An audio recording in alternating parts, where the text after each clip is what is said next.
sebagai sebuah permainan baru. Pokemon Go telah melesat di berbagai belahan dunia. Meski belum terdapat secara resmi di sistem operasi Android dan iOS, game ini telah diunduh lebih dari 20 juta orang. Di Indonesia, permainan berbasis realitas tertambah atau lebih dikenal dengan augmented reality ini menuai kontroversi. Game Pokemon Go ini disinyalir sebagai sebuah perangkat yang membahayakan keamanan negara. Dengan menggunakan GPS dan kamera telepon, permainan menangkap Pokemon ini digunakan untuk pengumpulan informasi sudut wilayah negara secara detail. Dan demi alasan keamanan, pemerintah pun mengeluarkan larangan bermain game yang digandrungi berbagai usia ini, termasuk aparatur negara. Juga sudah diberikan sinyalemen oleh Kepala Badan Intelijen Negara bahwa Pokemon itu bisa membahayakan kerahasiaan instalasi pemerintah. Maka selaku Menteri Perlindungan Aparatur Negara, kami berkoordinasi dengan Badan Intelijen Negara, dengan Kepolisian Negara, juga dengan Kementerian Pertahanan, Kominfo, dan instansi lain untuk mendapatkan masukan, merespon ini. Ya, dikeluarkanlah surat edaran itu dan berlaku kepada seluruh aparatur negara untuk tidak bermain game virtual berbasis GPS di dalam internal lingkungan kantor pemerintah. Memang game Pokemon Go ini berbahaya bagi pengguna yang tidak bijak dalam memainkannya. Tapi, apakah game ini juga berbahaya bagi keamanan negara seperti yang diwaspadai pemerintah? Pembahasan selengkapnya pada Talk to iNews episode kontroversi Pokemon Go bersama narasumber yang kompeten.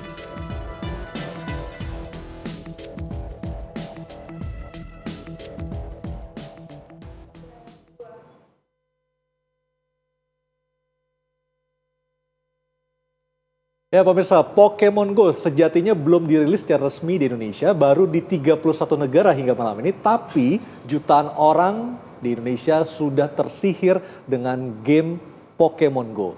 Benarkah game Pokemon Go ini berbahaya khususnya bagi keamanan Indonesia? Dan saat ini sudah ada wacana untuk menutup permainan ini. Kami akan membahasnya bersama 3 orang tamu saya yang telah hadir pada malam hari ini. Paling kanan adalah Pak Saifullah Tamliha, anggota Komisi 1 yang bermitra dengan intelijen. Selamat malam, Pak Saifullah. Ada Mas Ibnu Dwi, pakar IT Sisrek. Selamat malam, Mas Ibnu. Malam. Dan Mas Ridwan Habib, peneliti kajian strategis dari Intelijen UI. Selamat malam. Selamat malam. Mas Ridwan, apakah benar permainan Pokemon Go ini sesungguhnya bisa berbahaya bagi sistem intelijen sebuah negara? Ya, saya kira apa yang disampaikan oleh Bapak Kepala BIN itu normatif ya, bahwa kantor-kantor negara, objek vital nasional itu ada atau tidak ada Pokemon Go, tetap harus dijaga. Karena 3 hari lalu di Cirebon ada warga negara Prancis masuk ke markas Kodim berburu Pokemon Go di malam hari dan ditangkap. Betul, yang perlu dikhawatirkan sebenarnya adalah ketika orang menggunakan kedok, saya sedang bermain Pokemon Go, tetapi sebenarnya dia tidak bermain Pokemon Go dan melakukan perekaman atau mapping pada objek-objek vital yang ditargetkan. Tetapi kalau kemudian nanti Mas Ibnu yang menjelaskan, kalau secara IT, Pokemon Go itu tidak memungkinkan untuk menjadi sarana apa yang kita sebut sebagai intelijen sinyal ya Mas ya, sinyal intelijen untuk merekam objek-objek vital nasional itu. Tidak mungkin. Betul, karena memori yang dikirimkan dari kamera itu hanya 50 kilobyte. Dan itu kalau dibesarkan itu pecah pasti gambarnya. Dan servernya juga tidak begitu besar. Jadi kalau kemudian kekhawatirannya adalah dengan game itu, menggunakan game itu, kemudian mencuri atau dalam tanda petik memotret objek vital nasional, gedung-gedung militer, bisa jadi istana, itu tidak kalau dengan gamenya. Tetapi kalau ada orang motifnya lain, betul, menggunakan orang game itu mengaku, bisa seperti saya itu. bermain Pokemon Pak, ini Pak, saya bermain Pokemon. Tetapi sebenarnya dia melakukan operasi intelijen lain. Dia melakukan perekaman, dia melakukan penyadapan, memasang penyadap atau transmitter, bisa saja. Baik. Karena itu kemudian wajar-wajar saja ketika kemudian BIN mengeluarkan surat atau larangan itu ya. Mas Ibnu, seberbahaya itukah permainan Pokemon Go bagi intelijen kita? Sebenarnya yang patut kita bersama waspadai itu adalah tadi seperti kata Mas Ridwan, para pemainnya seperti itu. Kalau permainan Pokemon Go-nya sendiri, kita di tim Sisrek sudah melakukan penelusuran, penelitian, membongkar APK filenya Pokemon Go tidak berbahaya sama sekali. Satu,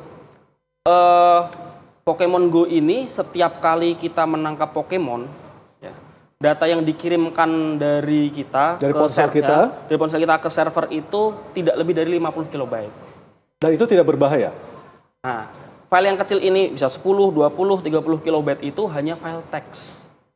Jadi kalau kita nyimpen di Word, hanya tulisan tanpa gambar-gambar banyak, itu kan ya filenya kecil. Meskipun juga bisa diketahui melalui GPS itu kita sedang berada di mana seperti Kalau itu kan? itu sekarang menjadi hal yang umum dan tidak berbahaya. Kalau kita menghindari macet pun juga pakai aplikasi lalu lintas itu kan? Iya, kita memakai Waze, kita memakai Google Maps, bahkan sekarang kita pakai Uber, pakai Grabbike, Semuanya pakai Gojek, GPS. semua pakai GPS. Yang memang patut diwaspadai para pemainnya itu sendiri. Dan saya pikir sampai sekarang sebenarnya tidak ada kejadian-kejadian yang yang benar-benar disebabkan oleh Pokemon Go. Kalau kita lihat di media sosial ada katanya tabrakan di Amerika, lalu ada Ada orang nyebrang nggak lihat kiri kanan gara-gara asik lihat ke handphonenya. kalau gitu itu video lucu-lucuan aja sebenarnya.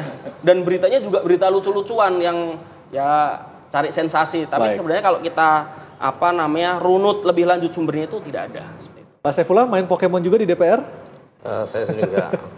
Saya tahu Pokemon Go itu ketika Lebaran kemarin pulang kampung, tiba-tiba anak saya tidak ada di rumah dan yang berusia 8 tahun.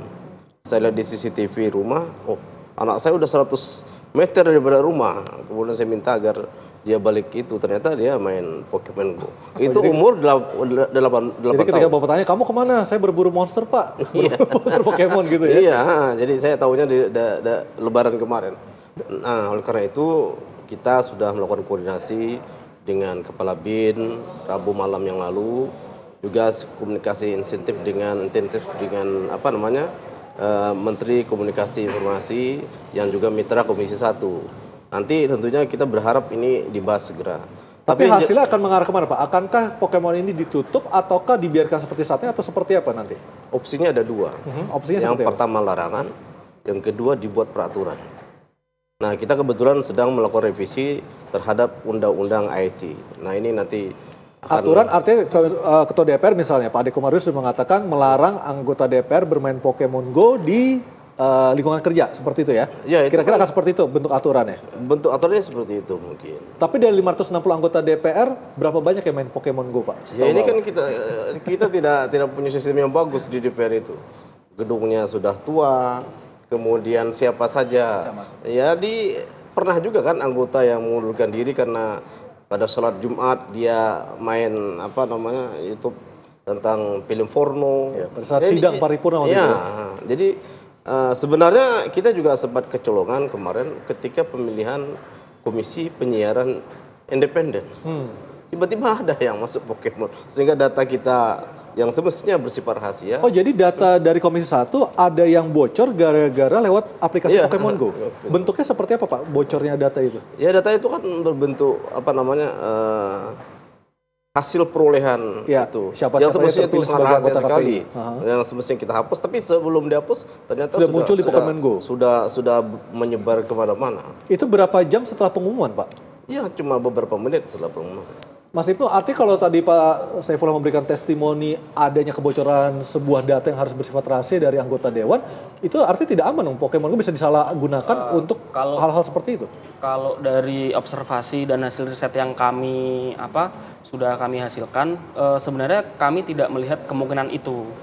Karena satu, seperti tadi, dia tidak menyimpan gambar lalu dikirim ke server manapun. Karena bytes yang kecil tadi 50 Ya, bisa jadi itu seperti tadi kata Mas Ridwan, ada orang berpura-pura lalu memfoto itu lalu keluarlah ke media massa seperti itu. Sekali lagi itu memang kembali kepada para pemakainya. Seperti para pencuri bisa mereka berpura-pura bermain Pokemon Go lalu mengambil sesuatu, tetapi juga bisa dia berpura-pura menjadi tukang ojek, masuk masjid mengambil sesuatu juga. Tapi sesungguhnya seperti apa supaya kita juga tidak kecolongan seperti yang Pak Saifullah bilang, hasil rapat Komisi 1 akhirnya bocor karena ada orang yang bermain Pokemon Go. Sebenarnya apa yang bisa menjadi filter kita, Mas Ridwan, supaya kita tidak kecolongan lagi seperti yang dialami Pak Saifullah? Ya, saya kira kan sekarang ini eranya memang era digital ya, era sosial media, sehingga data berupa foto digital itu sangat mudah kemudian dibocorkan. Bisa menggunakan Twitter, bisa menggunakan Facebook. Dan ini bisa dilakukan dengan berbagai macam kedok. Nah, salah satunya yang kemudian dikhawatirkan itu kan kedoknya dengan menggunakan permainan Pokemon. Saya mau cerita sedikit, ini mungkin agak sensitif, tetapi beberapa malam yang lalu rekan-rekan yang berdinas di wartawan di Istana Presiden itu bermain Pokemon.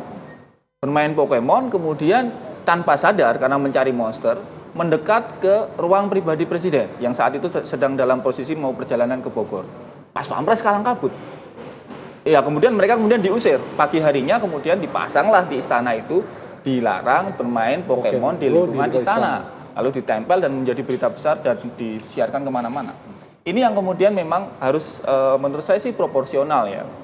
Kalau kita ini kenapa setiap ada hal yang baru kita selalu berpikir defensif.